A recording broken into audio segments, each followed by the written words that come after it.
Umaga po muli sa aming mga kaibigan sa dakong ito.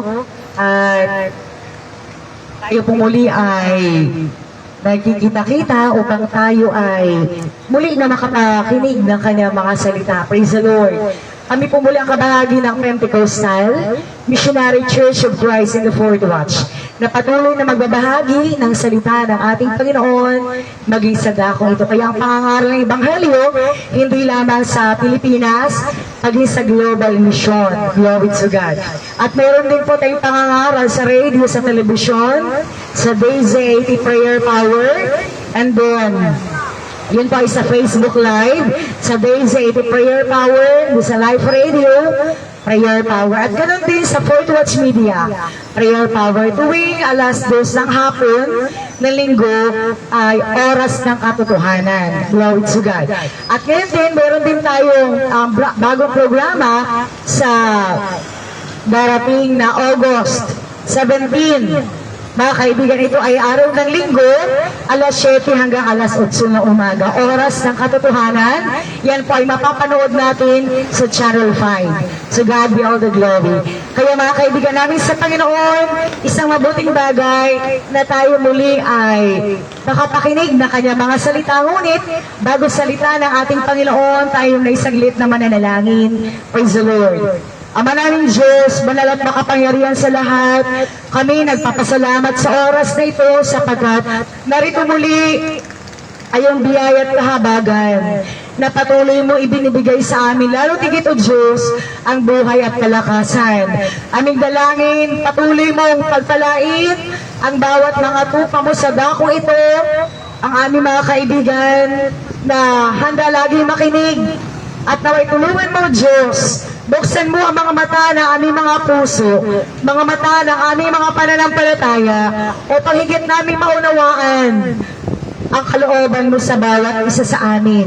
Salamat po, Ama namin Diyos, pagpalain mo ang aming mga pakikinig at pagpalain mo ang bayan ng Sumal, ganon din sa aming mga kaibigan ng mga kapulisan at aming minamahal na mayor sa dakong ito, at ang kapayapaan ay lagi may gawad sa dakong ito. Salamat po, Ama namin Diyos, sa pangalan ng Jesus, Amen. To God be all the glory.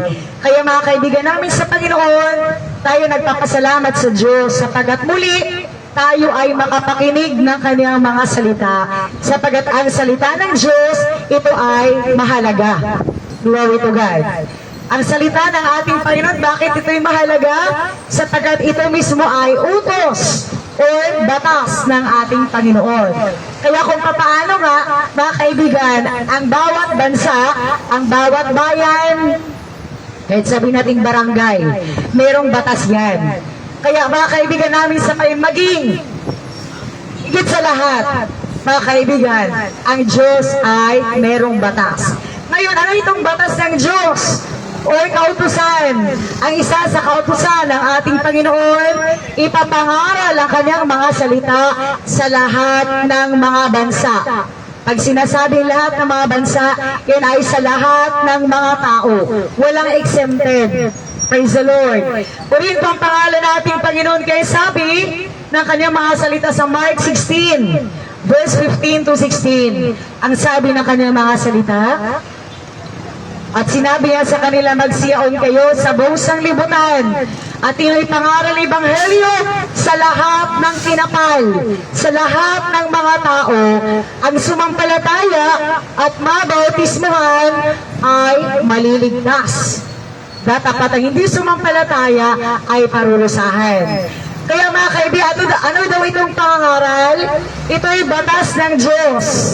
Glory to God. Batas ito ng ating Panginoon.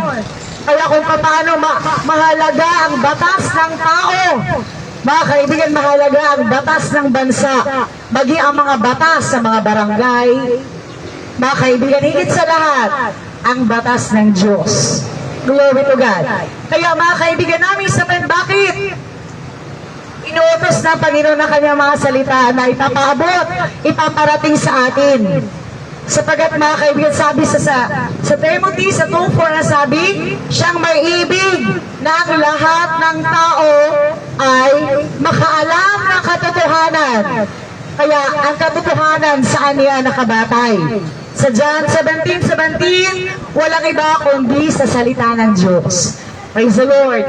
Kaya mga kaibigan namin, sa nais ng Diyos na ang tao ay makapakinig ng salita ng Panginoon o salita ng Diyos. Dahil sa salita ng Diyos, narito ang katotohanan. Sa 2:4 ng Timothy, ang sabi siyang maibig na ang lahat ng tao makaalam ng katotohanan. Siyang maibig na ang lahat ng tao ay magtamo ng kaligtasan.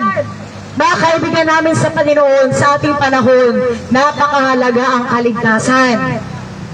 Lalo tingin mga kaibigan sa panahon, sa pangyayari sa ating mundo. Bakit napakahalaga ang kaligtasan? Yan na lang tayong maligtas sa disgrasya o sa mga aksidente. Mga kaibigan, tuwang-tuwa na tayo na hindi natin kayang ma-explain. Hindi natin kayang maipaliwanag yung kagalakan na tayo ay naligtas sa bingit ng kamatayan o naligtas sa disgrasya o mga aksidente. Mga kaibigan namin sa Panginoon, ang inaalok ng Diyos sa atin na kaligtasan, hindi lang sa pisikal na kalagayan. Mga kaibigan, kundi ang inaalok ng Diyos sa atin na kailangan nating malaman ang katotohanan. At higit sa lahat, mga kaibigan, nais ng Diyos na ang tao ay magkamit ng kaligtasan. Glory to God. Yan ang inaalok ng Diyos sa atin. Yung kaligtasan, ang sumampalataya sa Ebanghelyo. Ang sumampalataya sa Ebanghelyo at mabautismuhan, maliligtas. Glory to God. Kaya mga kaibigan, napakahalaga ang kaligtasan. At yung kaligtasan na inaalok ng Diyos sa atin, hindi lang ito panglupa, kundi mga kaibigan, ito hanggang langit. Glory to God. Kaya ang kaligtasan na inaalok ng Diyos sa atin, hindi lang panglupa, kundi hanggang langit. To God be all the glory. Buhay na walang hanggan ang pangako ng ating Panginoon. Kaya napakahalaga ang batas ng Diyos. Kaya ang pangangaral ng Ebanghelyo, batas ito ng ating Panginoon, na kung saan may tao, kahit sa sulok, may pangangaral hanggat may tao. Glory to God. Sapagkat siya na may ibig na ang lahat ng tao makaalam ng katotohanan. Kaya ang pangangaral ng salita ng Diyos, hindi lang sa isang bayan, hindi lang sa isang bansa, kundi mga kaibigan, buong mundo. Purihin pa ang pangalan nating Panginoon. Kaya ang pangangaral ng Ebanghelyo hindi lamang sa Pilipinas. Meron tayong pangangaral sa global mission. Mga kaibigan namin, sa maging sa global, meron. Maging sa dako ng Israel, meron doon. May gawain tayo doon. Pero ang biyaya ng Diyos, kahit sa ganong sitwasyon, ang Diyos nag-iingat sa kaniyang mga ngaral. Ang Diyos nag-iingat sa mga misyonero, mga kaibigan, na nagsasaysay ng katotohanan. To God be all the glory. Kaya mga kaibigan namin sa Panginoon, sabi ng banal na kasulatan, napakahalaga ang pangangaral. Dahil kung walang pangangaral, paano natin malalaman na ang mundo pala na ating ginagalawan, ito ay mapanganib na, mga kaibigan. Kaya napakahalaga yung pangangaral ng salita ng Diyos. At mga kaibigan, madaanan natin kung paano nga sa panahon ni Propeta Noe. Kaya sino ba yung tagapagsaysay? Tagapagsalita, tagapagsaysay ng salita ng Diyos sa panahon ni Propeta Noe. Mga kaibigan, walang iba kundi ang mga propeta. Kaya si Propeta Noe, siya yung tagapagsalita, siya yung nangangaral sa tao, sa mga tao, nagpapaalala sa mga tao, mga kaibigan, na ang tao noon ay mapahamak.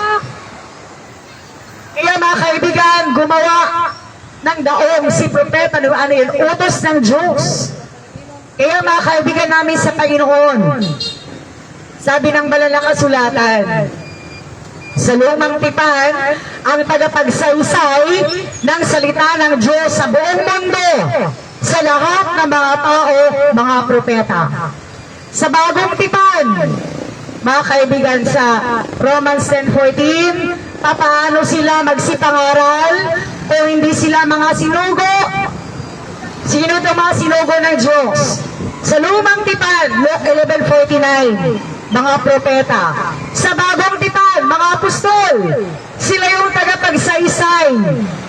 Sila yung tagapagbigkas ng ebanghelyo, ng salita ng Diyos sa gitna ng mga tao.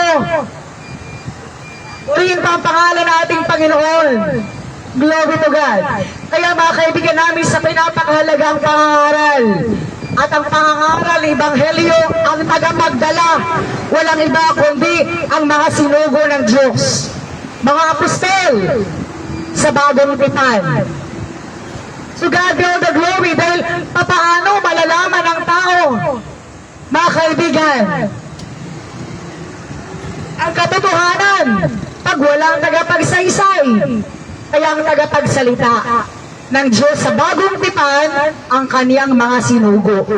Praise the Lord! Kaya yung ating napapakinggan ngayon na aral, ito mismo ay maka-apostol na aral. At ang aral na ito, mga kaibigan, ito ay aral mula sa ating Panginoong Hesukristo. To God be all the glory. Kaya napakahalagang bagay, mga kaibigan, yung pakinggan natin ang ebanghelyo, ang pangaral na dala ng maka-apostol na aral. To God be all the glory. Mahalaga yan. Dahil sabi na Apostol Pablo, paano sila magsipangaral o hindi sila mga sinugo? Mga kaibigan namin sa Panginoon, ang tagapagsaysay ng salita ng Diyos na dapat may karapatan. Mga kaibigan, sila'y sinugo ng Panginoon. Dahil ang kanilang dala na aral hindi mula sa tao. Yan ang sabi sa Roma. Yan ang kanilang dala ay mula ay Christ na ating Panginoon. Praise the Lord. At yung bawat makikinig sa kanilang pangaral, at tumanggap, mga kaibigan, pag tumanggap na ebanghelyo, tumanggap na tipan ng bautismo, merong kasiguraduhan. Ang kanilang tinanggap, hindi sila sumusuntok sa hangin.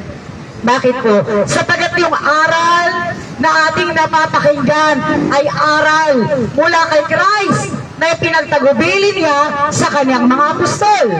Yan ang katotohanan. Purihin pa ang pangalan ng ating Panginoon.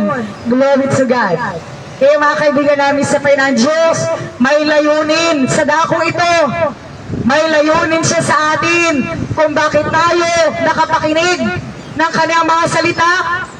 Mga kaibigan, nais na ng Diyos na ang kanyang mga tupa ay mga ligtas. Sinong tagapag-alaga sa kanyang mga tupa? Ang kanyang mga sugo. Praise the Lord. To God be all the glory. Na kahit nag-iisang tupa lang yan, mga kaibigan, ay pinapahalagahan.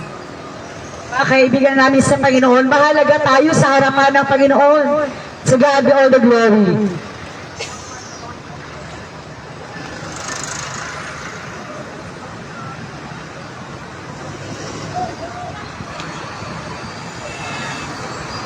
Glory to God. Kaya mga kaibigan namin sa Panginoon, sabi ng banal na kasulatan, kung bakit nais ng Panginoon ay paparating sa atin yung kanyang mga salita, dahil mga kaibigan, hinahanap ng Diyos ang kanyang mga tupa. Mga kaibigan, sino itong mga tupa ng Diyos? Sabi ng banal na kasulatan, ang sa Diyos ay nakikinig ng salita ng Diyos. Ito yung katangian ng mga tupa na hinahanap ng Panginoon. Glory to God. Mga maka-Diyos. Praise the Lord. Kaya mga kaibigan namin sa Panginoon, nais ng Diyos na tayo ay magdamo ng kaligtasan. Mga kaibigan namin sa Panginoon, lalo tigit sa ating panahon, ang ating panahon, ang mundo na ginagalawan natin, mga kaibigan, ay napakapanganib, delikado. Mga kaibigan namin sa Panginoon, saan ang gagaling yung ating saklolo? Saan manggagaling ang ating paghingi ng tulong? Walang iba kundi sa Diyos. Praise the Lord. Walang iba kundi sa ating Panginoon, sa Diyos na siyang maibig ng lahat ng tao makaalam ng katotohanan ng salita ng ating Panginoon. Praise the Lord. Kaya mga kaibigan namin sa Panginoon, simple lang ang nais ng Diyos sa atin. Lalo tigit sa panahon natin ngayon, mapanganib. Sino bang hindi natatakot? Mga kaibigan, nakakarinig tayo ng mga alingaw-ngaw ng digmaan, gera. Bakit ba yan nangyayari? Sapagat yan ang sinabi ng Panginoon. Sabi ng banal na kasulatan, yan yung mga sinyalis, mga sign, bago dumating ang ating Panginoon. Glory to God. Yan ang sabi ng banal na kasulatan, makakarinig kayo ng alingaw-ngaw ng mga digmaan. Kaya yung mga digmaan, biblical yan. Yan ang mga isa sa sinyalis bago dumating ang ating Panginoon. Kaya ayaw ng Diyos ang tao mapahamak. Kaya ang kanyang mga salita patuloy na pinaparating sa bawat isa sa atin upang tayo makapakinig ng Ebanghelyo na nais ng ating Panginoon na ating tanggapin. At nais ng Diyos na tayo ay magtamo ng kaligtasan. So God be all the glory. Mga kaibigan namin sa Panginoon, itong pangangaral ng Ebanghelyo, isa ito sa sinyalis. Mga kaibigan na ang Panginoon ay muling babalik. Isa ito sa sign. Mga kaibigan na ang Panginoon muling darating. At ano pa yung mga sign? Paiklihin ng Diyos ang araw at panahon. Nangyayari po ba? Nangyayari. Bakit ang bilis umumaga? Katutulog lang natin. Mamaya-maya umaga na agad. Kakakain lang natin ang almusal. Mamaya-maya tanghalian na agad. Bakit po ganon? Sapagat yan ang sabi ng Bible. Sabi ng Panginoon, pinapaiksi niya ang oras at panahon. Kaya sino nagpapaiksi sa oras at panahon? Hindi tao. Tayo, kaya natin dayain ang orasan. Kaya natin iurong. Mga kaibigan, yung alas 10, gawin mong alas 9. Pero mga kaibigan, yung panahon ba kaya natin kontrolin? Hindi. Mga kaibigan namin sa Panginoon. Kaya sabi ng banal na kasulatan, mga kaibigan, pinapaiksi ng Diyos ang panahon, ang araw at oras. Yan isa sa mga sign. Ang Panginoon ay muling darating. At ano pa yung mga sinyalis, bago pa yung darating, makakarinig kayo ng mga digmaan. At alam natin kung saan ang digmaan ngayon. Lalo na tayo mga active lagi sa mga social media. Mga kaibigan, lagi-lagi tayo nakakasagap ng mga balita. Uti sana kung mababuting balita eh. Mga kaibigan, yung ating nasasagap, halos mga masasamang balita. Gira doon, gira dito, krimen doon. Pero mga kaibigan, ang Diyos, salamat na lang. Sapagat ang kanyang mga salita, ito ay mabuting balita. Bakit mabuting balita sa atin? Sapagat mga kaibigan, sa Ebanghelyo, sa salita ng Diyos, dito tayo may pag-asa. Dito tayo may kaligtasan.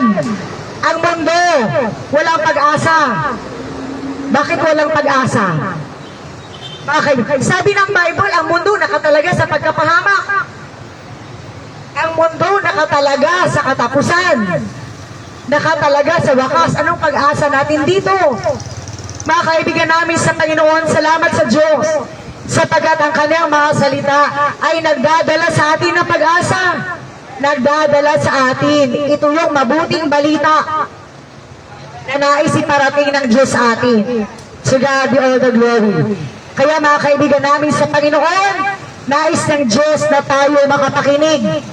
Mga kaibigan, habang may panahon pa, huwag natin ibabaliwala ang pangangaral na Ebanghelyo, maging sa sasakyan. Nangangaral din kami sa bus. Mga kasamahan namin nangangaral sa bus. Bakit hindi kami nahihiya? Sapagat yan ang utos ng Panginoon Dahil sa bus, may mga tao. Kahit 3, 4, 2. Nangangaral tayo. Bakit? May tao eh. Kahit sabi mong 3, 4 tao pa rin yan. Tao na merong kaluluwa, nangangailangan ng kaligtasan, nangangailangan ng pagliligtas ng Diyos. So God be all the glory. Kaya mga kaibigan namin sa Panginoon, yung pangangaral ng Ebanghelyo, huwag nating babaliwala. Dahil ang panahon natin mapanganib na. Mga kaibigan, ang Ebanghelyo, mabuting balita. Sapagkat mga kaibigan, ito yung paraan ng Diyos para sa kaligtasan ng mga tao. Para sa kaligtasan sa ating mga spiritual na kalagayan. At ang Ebanghelyo, siyang mag-iingat sa atin sa panahon ng kapanganiban. Mga kaibigan namin, sa akala natin yung Ebanghelyo, baliwala lang, walang magagawa. Meron! Mga kaibigan, kahit sabihin ng libro lang naman, sister yan. Gawa lang naman ng tao. Mga kaibigan, ang Bible, totoo, gawa ng tao, pero ang sumulat nito ay mga kinasihan ng Diyos sa Espiritu. Dahil mga kaibigan, papaano nahulaan ng Bible ang mangyayari sa mundo? Mga kaibigan, kaya ang sumulat nito, walang iba kundi ang mga alagad ng Diyos, ang mga apostol. Mga kaibigan namin sa Panginoon, mga propeta at apostol, ang sumulat. Kaya malayo pa, hindi pa dumating itong panahon natin. Nakasulat na sa Bible na ang mundo magkakaroon ng digmaan. Makakarinig kayo na alingaw-ngaw ng digmaan. Paano natin masasabi na ang Bible hindi totoo? Mga kaibigan, ang banal na kasulatan ay totoo. Mga kaibigan namin sa Panginoon, ang salita ng Diyos may magagawa. Dahil sabi ng Apostol Pablo sa Romans 1 verse 16, hindi ko'y kinakahiya ang Ebanghelyo na ipapangaral sapagkat siya ang kapangyarihan ng Diyos. Ano daw meron sa Ebanghelyo na dala ng mga apostol? May taglay ng kapangyarihan ng Diyos. Glory to God. Purihin pa ang pangalan nating Panginoon. Kaya sa Apostol Pablo na nagsabi, ang Ebanghelyo may taglay na kapangyarihan. Purihin pa ang pangalan ng ating Panginoon. Kaya mga kaibigan namin sa Panginoon, ang panahon natin ay panahon na nalalapit ang muling pagbabalik ng ating Panginoon. Kaya ang pangaral ng Ebanghelyo, puspusan. Ang pangaral ng Ebanghelyo ay lagi-lagi habang may panahon.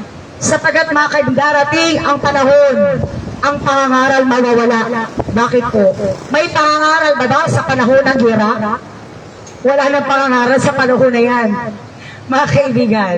Kaya nga si Christ darating at kanyang hahanapin sa atin yung pananampalataya.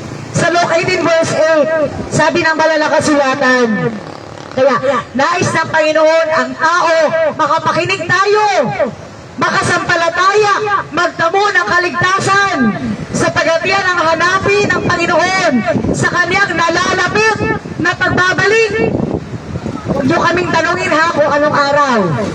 Huwag nyo kaming tanungin anong araw, anong oras, anong taon, anong buwan, ang Panginoon darating.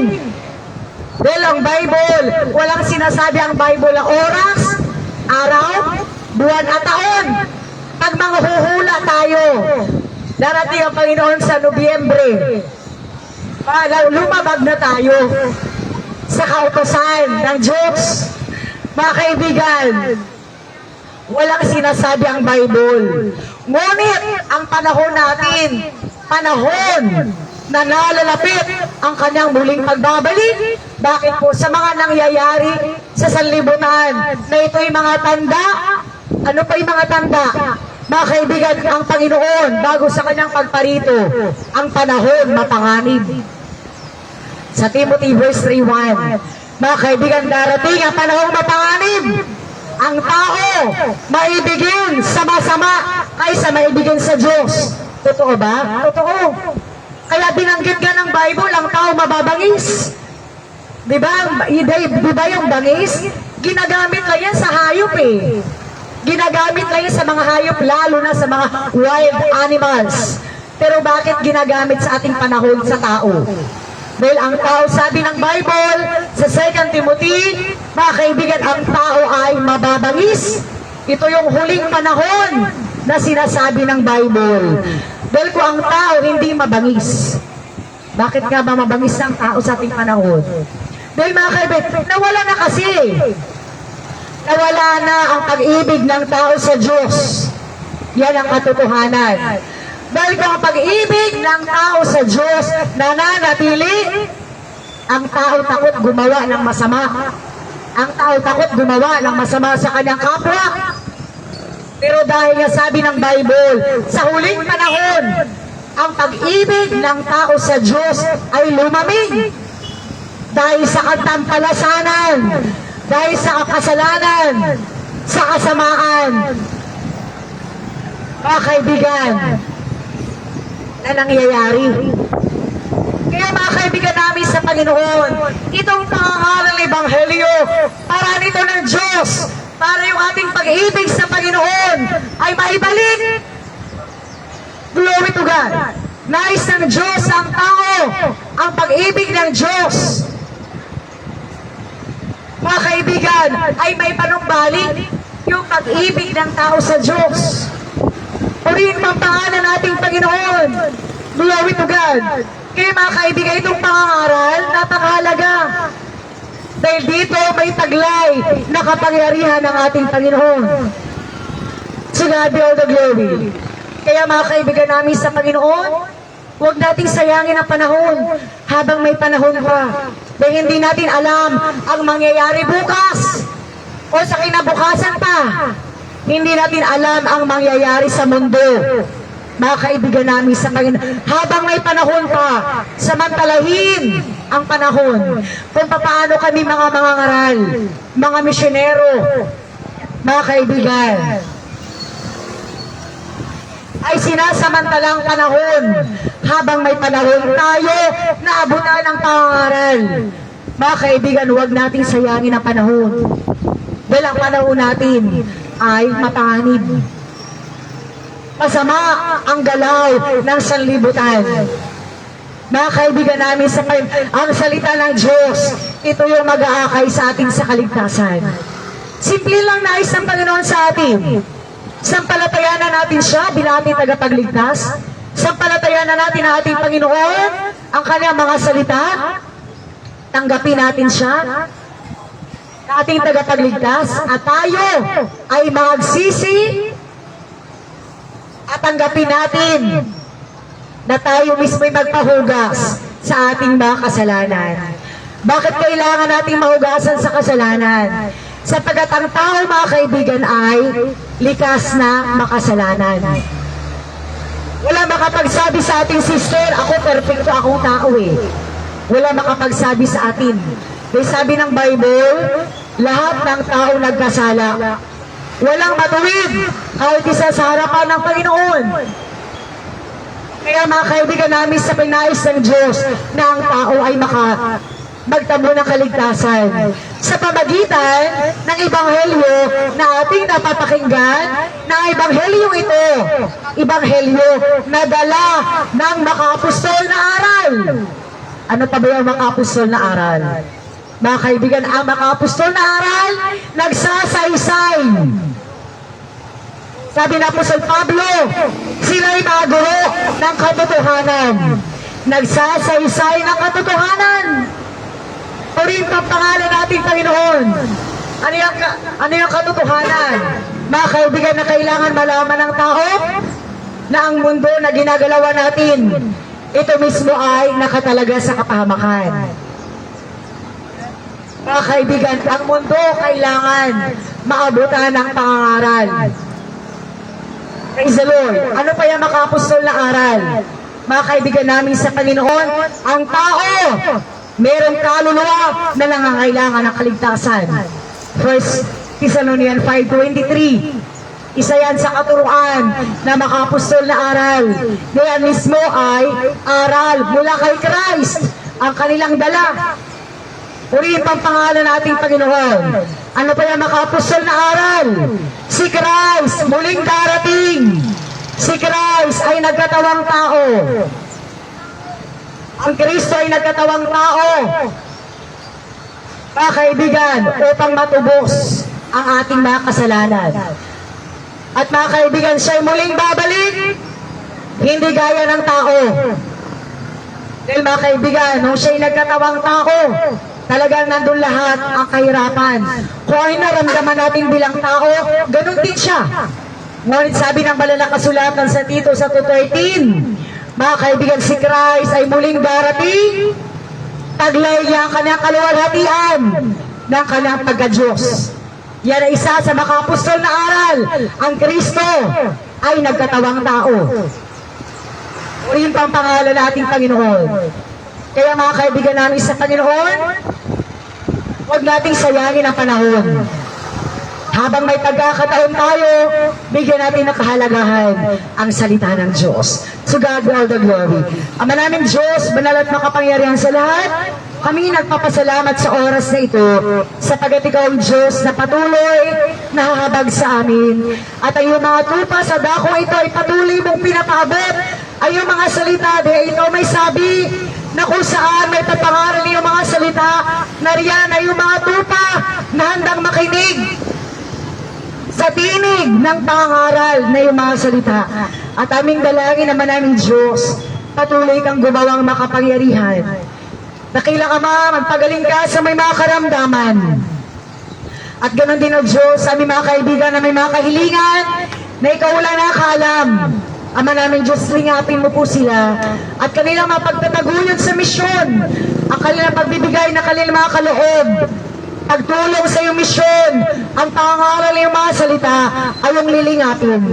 Salamat po Ama namin Diyos, at ingatan mo kami, Panginoon, sa mundong mapanganib.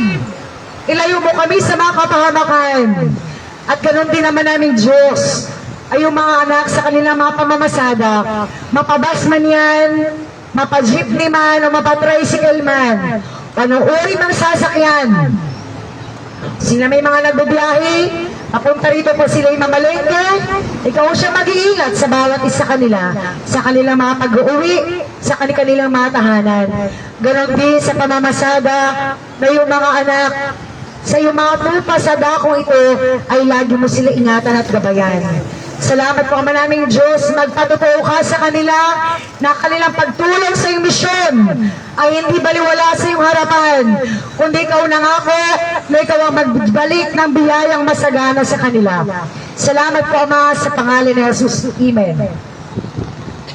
To God be all the glory. Mga kaibigan namin sa Panginoon, pangalawang bahagi po ng pangangaral. Kaya, bakit tayo nag-offertory tuwing pangangaral? Upang higit na maunawaan ng tao. Sapagkat mga kaibigan, ayon sa aming mga karanasan, noon, mga kaibigan, na marami mga katanungan ng tao kung bakit ba tumatanggap ng kaloob. Ngunit mga kaibigan, yan kasi ay isa sa batas ng Diyos. Pag sinasabing batas na utusan, ang binanggit ko kanina, pangangaral ng Ebanghelyo, utos ng Panginoon. Pag sinasabing utos ng Diyos, batas. Kaya pagtanggap ng offering ba ay batas ng Diyos? Sa biyaya ng Panginoon, batas ito ng Panginoon. Psalm 68 verse 18, tumanggap ka ng kaloob sa gitna ng mga tao, maging sa mga taong mapanghimagsik, upang ang Diyos ay makatahang kasama nila. Mga kaibigan namin sa Panginoon, ano sabi? Tumanggap ng kaloob, tumanggap na offering sa gitna ng mga tao. Hindi ka naman tatanggap ng offering dun sa walang tao eh. Dahil yung mga tao, yun din yung nakapakinig ng Ebanghelyo. At mga kaibigan, nililiwanag ng salita ng Diyos na ang pagtanggap na offering ay hindi bayad sa pangangaral. Dahil noon yan na lagi-lagi natin napapakinggan. Mga kaibigan, bayad daw. Hindi ito bayad. Dahil pag sinasabing bayad, paano ba tayo nagbabayad? O halimbawa, pag tayo sumakay ng bus, tatanungin tayo, saan tayo bababa? Doon po sa ganitong lugar.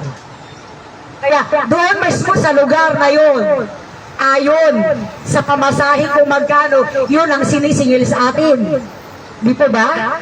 Mga kaibigan, sa pamimili, bakit ba ang tao nagtatanong, Nanay, magkano po itong gulay? Bakit po? Dahil may presyo. Pag sinasabing bayad, presyo kasi yan eh. Kaya mga kaibigan namin sa Panginoon, yung pagtataguyod sa misyon, walang binabanggit ang Bible. Mga kaibigan, babayaran mo ang pangangaral, wala. Babalik na rin mang Bible mula lumang tipan at bagong tipan. Walang nakalagay sa Bible, babayaran ang pangangaral. Ang sabi ng Bible, tumanggap na kaloob. Ano ba yung kaloob? Bayad? Mga kaibigan namin sa Panginoon. Yung kaloob, offering. Hindi yung bayad. Kaya pag sinasabing bayad, automatic may presyo.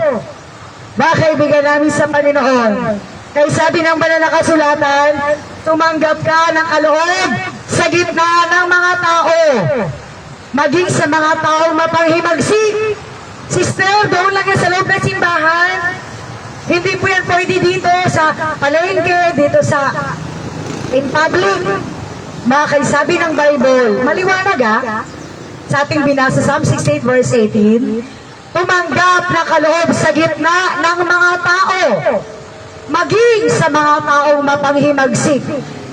Ang mapanghimagsik, wala ito sa loob ng simbahan. Kaya pag nasa loob ng simbahan, mga mananampalataya, mga believers kung tawagin. Pero mga kaibigan, ibig sabihin ba kayo na narito ngayon sa palengke, sa tabi ng kalsada, ay mga mapanghimagsik? Ano ba yung mga mapanghimagsik? Yan yung mga may laban. Mga kaibigan, ang ibig sabihin, mga kaibigan, na kahit saan, uri kasi ng tao pwedeng tanggapan na kaloob kahit ang mga may laban. May laban ba tayo sa Ebanghelyo? Mga kaibigan namin sa Panginoon.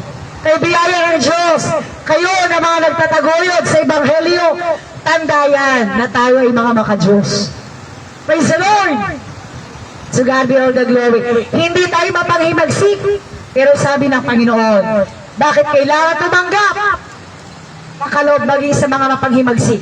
Ipinapakita ng Diyos ang pagtanggap na offering, hindi lang sa loob ng simbahan, kundi sa lahat ng uri ng tao, pwedeng tanggapan ang kaloob.